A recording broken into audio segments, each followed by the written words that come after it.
Hello, kami yung Arguelles family and we want to greet you Happy Easter! Okay, pag-aaralan po natin dito sa Liturgical Bible Study yung readings ng Easter Sunday. Kaya ako si Mon. I'm Merlin. I'm Cheska. I'm Miggy. Paolo. Camille. Mark. Okay, so we're ready. So let's start with the reading of the Gospel. The Gospel according to John. Glory to you. Glory to you, O Lord. On the first day of the week, Mary of Magdala came to the tomb early in the morning, while it was still dark, and saw the stone removed from the tomb. So she ran and went to Simon Peter and to the other disciple whom Jesus loved, and told them, "They have taken the Lord from the tomb, and we don't know where they have put him." So Peter and the other disciple went out and came to the tomb. They both ran, but the other disciple ran faster than Peter and arrived at the tomb first. He bent down and saw the burial clothes there, but did not go in. When Simon Peter arrived after him, he went into the tomb and saw the burial clothes there, and the cloth that had covered Jesus' head, not with the burial clothes, but rolled up in a separate place.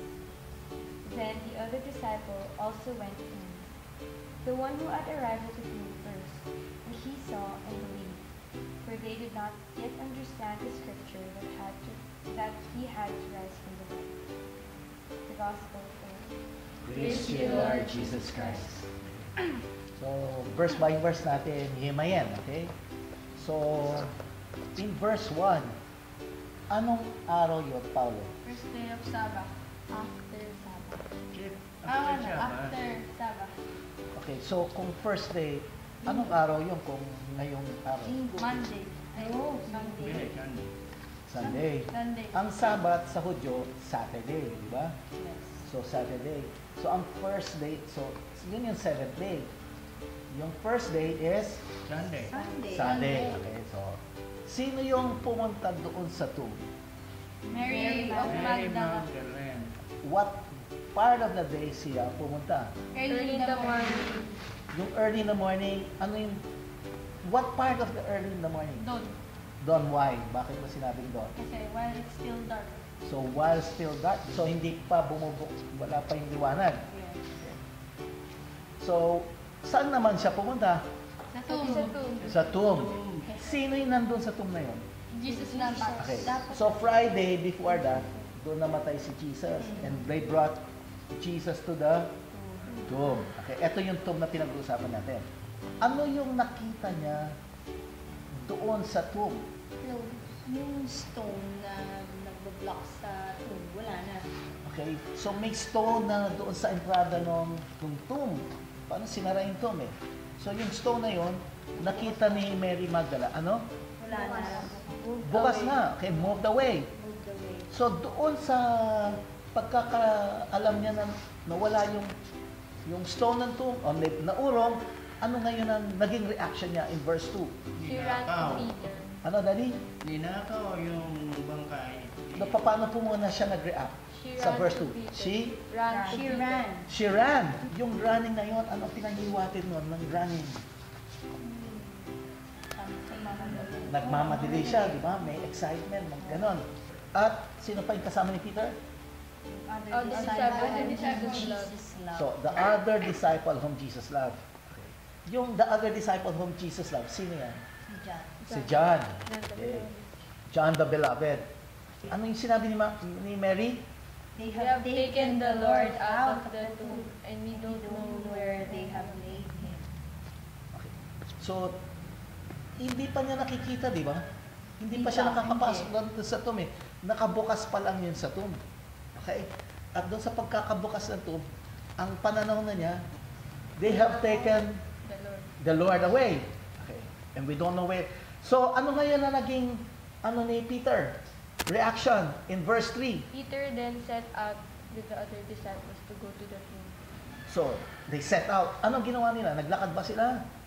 They ran They ran. together. They ran together. Kaya lang, sino na una? Yung other disciple. Sino na huli? Si Peter. Si Peter. Okay. Nung naunang mga disciples, pumasok ba sila doon sa tomb? No. Hindi. No. Pero anong ginawa nila? In verse 5. He bent down. Bent down. So that he was lying flat. So what does that mean? They bent down, Sumilip. sumilip. Okay? At ano nakita nila? Yung linen cloths na lying flat. Okay. So nakita nila yung burial cloth. Sa'yo, Linen cloth. linen cloth, lying flat. Okay. But, pumasok pa sila? No. Okay. No. So in verse 6, nung dumating si Simon Peter, what did he do? And Pumasok dire-diretso. At ano nakita niya? So the linen cloth. Jesus. So dalawang cloth yung pinag-uusapan mo dito? Yes. Okay. So Cheska, ano yun? Yung pinantakip sa katawan, saka yung pinantakip sa ulo. So burial cloth yung pinagtakip sa katawan, tsaka yung pinantakip sa ulo, the cloth of the head. Okay. Paano din-describe yung nakita nila? So ano yung nakaayos? Yung sa Yung pangulo. sa ulo, hindi parang hindi nagalaw. Ganun pa. Oh. Naka-roll, inayos. Si Daddy kanina may sinabi, ninakaw, di ba? Daddy sinabi niya ninakaw. Parang ninakaw. Ninakaw yung mga one. Okay. Merong kasing description dito later na chinismis ng mga ano na ninakaw. Pero dito, ano yung pinahihiwatig ni John nung pagkakasulat niyan?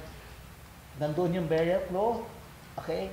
Paano yun yung binalot sa katawan di ba? Okay?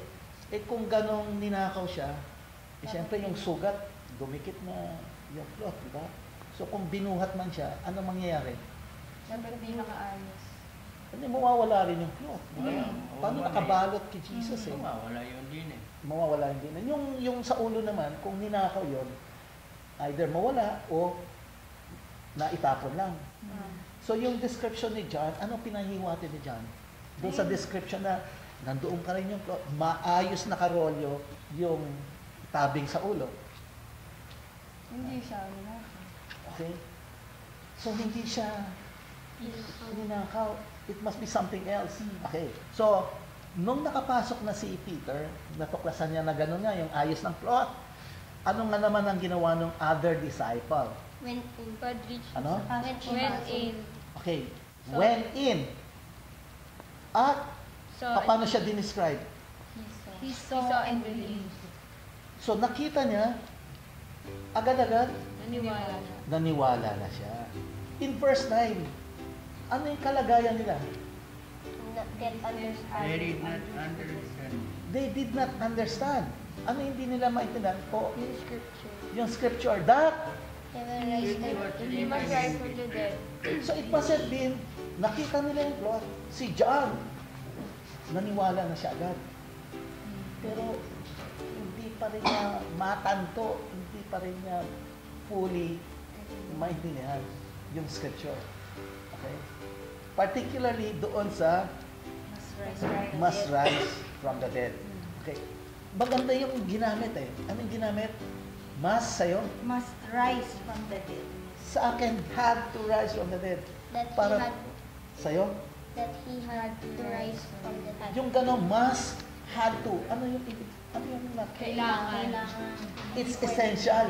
Dapat. Dapat, kailangan. Okay? Sino gusto mag-volunteer mag-summarize? O paano? Summarize mo naman. For sa akin, naintindihan ko kasi nung dati na sinabi ni Jesus na I will die and rise again in 3 days. Parang dito ginawa na niya yung action na yun. Dito, patay na siya. Tapos binisit siya ni Mary Magdala. Tapos pumunta na siya sa tomb. So, sino pumunta sa to? Yung si Mary Magdalene. Sige. Tapos sinabi niya din sa apostles niya ni Jesus. Pumasok si Peter, pumasok din yung iba, si John, naniwala kasi inintindi niya yung scriptures. Okay? That's good. Okay. So, simulan naman natin yung first reading.